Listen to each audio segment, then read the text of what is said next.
Salut tout le monde, c'est Funiste, et aujourd'hui on va parler du japonais, cette langue fascinante qui nous fait rêver.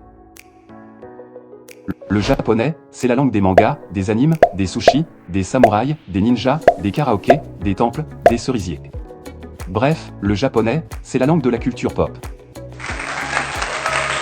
Mais le japonais, c'est aussi une langue pleine de mystères, de secrets et de surprises. Dans cette vidéo, je vais vous révéler 10 faits sur le japonais que vous ne saviez pas, et qui vont vous donner envie de l'apprendre.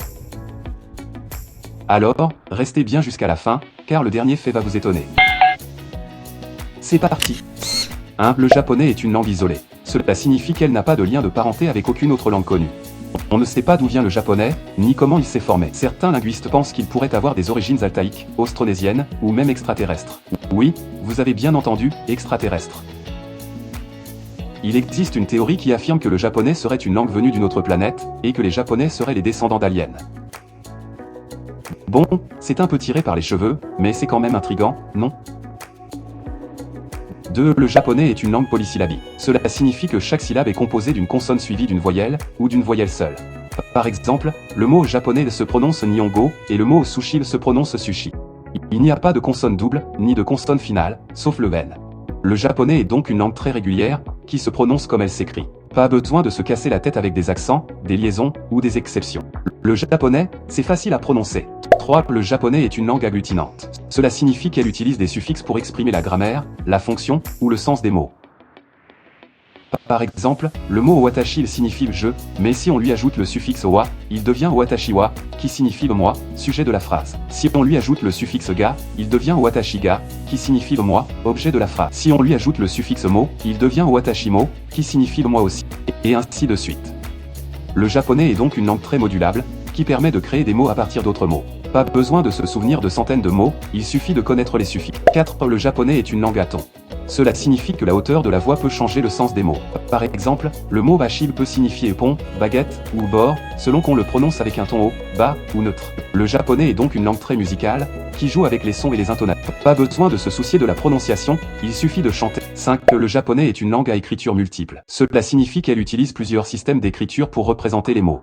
Il y a les kanji, les caractères chinois qui expriment le sens des mots, les hiragana, les caractères phonétiques qui expriment la grammaire ou les mots d'origine japonaise, et les katakana, les caractères phonétiques qui expriment les mots d'origine étrangère ou les onomatopées. Par exemple, le mot japonais s'écrit avec un kanji pour soleil, un kanji pour origine, et un hiragana pour langue. Le mot sushi s'écrit avec un kanji pour longévité, et un kanji pour... Le mot pizza s'écrit avec deux katakana qui reproduisent le son OPID et le son zeta. Le japonais est donc une langue très visuelle, qui utilise des symboles pour représenter les mots.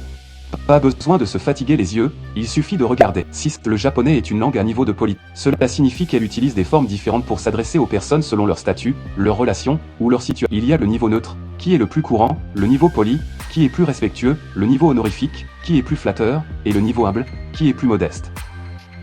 Par exemple, le verbe manger se dit tabaru au niveau neutre, tambemasu au niveau poli, megagaru au niveau honorifique, et tadaku au niveau humble. Le japonais est donc une langue très nuancée, qui exprime les sentiments et les attitudes. Pas besoin de se montrer grossier, il suffit de choisir le bon niveau. 7. Le japonais est une langue à mots composés. Cela signifie qu'elle utilise des mots formés par l'association de deux ou plusieurs mots. Par exemple, le mot yakitori signifie poulet grillé, et est formé par le mot yaki, qui signifie grillé, et le mot tori, qui signifie poulet. Le mot karaoke signifie orchestre vide, et est formé par le mot kara, qui signifie vide, et le mot ok, qui est l'abréviation de Hokuzutora, qui signifie orchestre. Le mot otaku signifie fan et est formé par le mot o, qui est un préfixe honorifique, et le mot taku, qui signifie maison. Le japonais est donc une langue très créative, qui invente des mots à partir d'autres mots. Pas besoin de se creuser la tête, il suffit de combiner les mots. 8. Le japonais est une langue à mots inversés. Cela signifie qu'elle utilise des mots formés par l'inversion de l'ordre des syllabes d'autres mots. Par exemple, le mot sakura signifie cerisier, mais si on inverse les syllabes, on obtient akusa, qui signifie parasol. Le mot kiave signifie mignon, mais si on inverse les syllabes, on obtient ivaka, qui signifie ignorant. Le mot anime signifie animation, mais si on inverse les syllabes, on obtient amina, qui signifie éminence. Le japonais est donc une langue très amusante, qui joue avec les mots à l'envers. Pas besoin de se prendre au sérieux, il suffit de s'amuser. 9. Le japonais est une langue à mots empruntés. Cela signifie qu'elle utilise des mots venus d'autres langues, notamment de l'anglais, du français, de l'allemand, du portugais, ou du chinois. Par exemple, le mot terebi signifie télévision, et vient de l'anglais télévision. Le mot pan signifie pain et vient du français pain. Le mot arubetto signifie travail à temps partiel et vient de l'allemand arbeille. Le mot tempura signifie beignet de légumes ou de fruits de mer et vient du portugais tempro. Le mot ramen signifie nouilles à la chinoise et vient du chinois lamian. Le japonais est donc une langue très cosmopolite, qui s'enrichit des apports d'autres langues. Pas besoin de se limiter, il suffit de s'ouvrir. 10. Le japonais est une langue à mots magiques. Cela signifie qu'elle utilise des mots qui ont un pouvoir spécial, qui peuvent influencer la réalité, ou qui peuvent exprimer des émotions profondes. Par exemple, le mot gambat signifie bon courage, et vient du verbe gambaru, qui signifie faire de son mieux. Le mot gambat est utilisé pour encourager quelqu'un qui fait face à un défi, ou pour lui souhaiter bonne chance. Voilà, c'était les 10 faits sur le japonais que vous ne saviez pas, et qui vont vous donner envie de l'apprendre. J'espère que vous avez appris des choses intéressantes, et que vous avez aimé cette vidéo. Si c'est le cas, n'hésitez pas à mettre un pouce bleu, à vous abonner à la chaîne, et à activer la cloche de notification.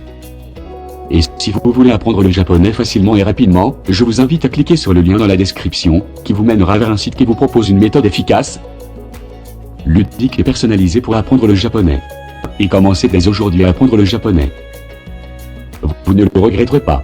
Merci d'avoir regardé cette vidéo, et à bientôt pour une nouvelle vidéo finiste. Sayonara.